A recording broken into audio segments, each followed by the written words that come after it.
Hello everyone, and welcome to another segment of me reading excerpts that I deleted from Draco Veritas.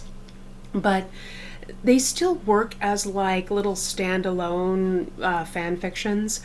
So this one that I pulled out is just 3 pages long, but I still thought that it was a good scene. And while it does not appear in the final edited version of Veritas, I have kept it here because I do think that it is very good. So, without further ado, let's just get into it.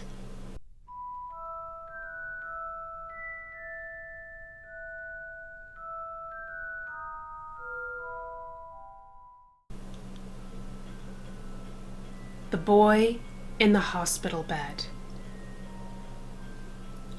Although it was winter, the light that came through the infirmary window was deceptively clear and transparent gold. Summer light.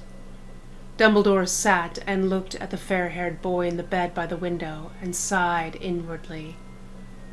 "Master Malfoy," he said, "I hope you know I am trying to help you. You are making it very difficult for me." The boy raised his eyes to Dumbledore's. "I told you," the boy said, "I don't need your help." Dumbledore sighed again, this time aloud. "Lucius," he said, "show me your arms, please." There was a short silence. Then, unwittingly, the boy stretched his arms out towards his Transfigurations professor. His chin was set, as if he were proud of his injuries, and perhaps he was. They were certainly dramatic. From wrist to elbow on both arms, 6 parallel cuts were slashed into his skin.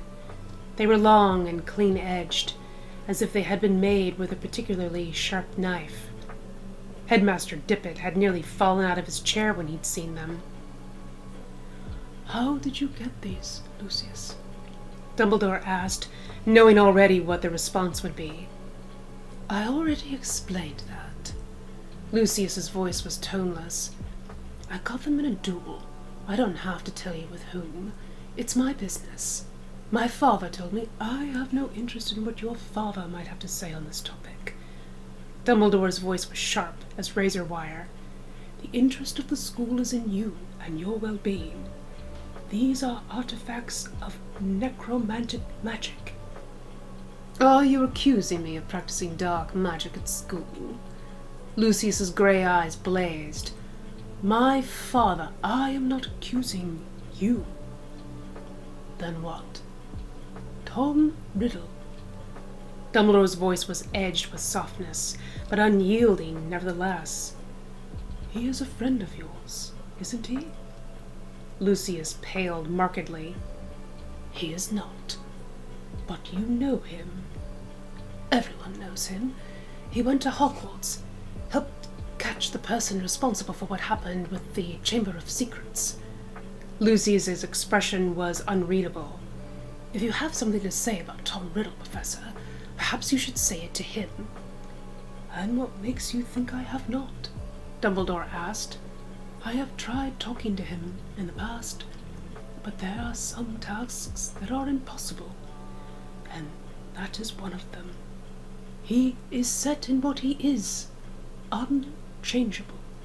But Lucius, you are not. You are 13 years old, and that is young to hear what I have to tell you. But it is the truth. The decisions you make will now affect the rest of your life." Lucius sat still. Dumbledore could see the thin chest rising and falling quickly under the flannel pajama top. When he spoke at last, there was scorn in his voice. "You know nothing about Tom," he said, "and nothing about me. You've never seen the kind of magic Tom possesses. He's more powerful than any other wizard at this school." "Tom is very clever," Dumbledore said. "But has it occurred to you that he may be overestimating his power? Has it occurred to you that you might be underestimating it?" Dumbledore looked at him with wary surprise. He wished he could be more amazed at this child with the deathly-looking injuries, saying these ugly and distasteful things. But he was not amazed. He had known Malfoys before Lucius. Preternatural unpleasantness simply ran in their blood. Tom has the right ideas, Lucius went on. He wants to change the world, and he will. There will be a place for me in his world. He's promised me that. And you believe his promises? Dumbledore's voice was grave. He will abide by them only so long as he has use for you, Lucius. He feels nothing for you, or for anyone. There is no friendship in him, only hate and resentment, the marks of which you bear for him. When crisis comes, he will sacrifice you along with all the rest. Lucius's expression was flat. That is my lookout, then, he said, not yours. A rattling noise interrupted Dumbledore's next remark. It was the sound of the curtains around the bed being drawn back, and the silver rings clinking together. Dumbledore turned around to see Madame Pomfrey. Pardon me for interrupting, Professor Dumbledore, she said, looking displeased at whatever news she had brought, but Professor Coulter has requested Lucius return to the Slytherin dormitories. He is well enough to leave if he keeps his bandages on. Those cuts will take weeks to heal. There's absolutely no spell that can hurry the process. Lucius rose to a sitting position. I'm sure they will take care of me while I recover, he said. Don't trouble yourself. They? Dumbledore echoed. Lucius smiled then. My friends, of course. Dumbledore looked at Lucius and gave him a measuring look. For a moment they locked eyes, the pale blond boy returning Dumbledore's searching gaze with an unaffected stare, but couldn't help but to look away first. He then proceeded to hurl his robes on over his infirmary pajamas and quickly buckled his boots before sweeping from the room like a prince being called to court. And that is all for this little segment, guys. Thank you so much for joining me. Be sure to like, comment, subscribe to the channel.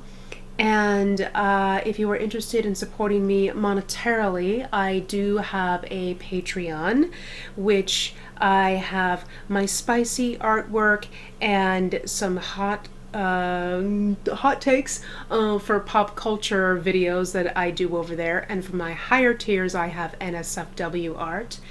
But if Patreon is not your thing, I also have a Ko-fi.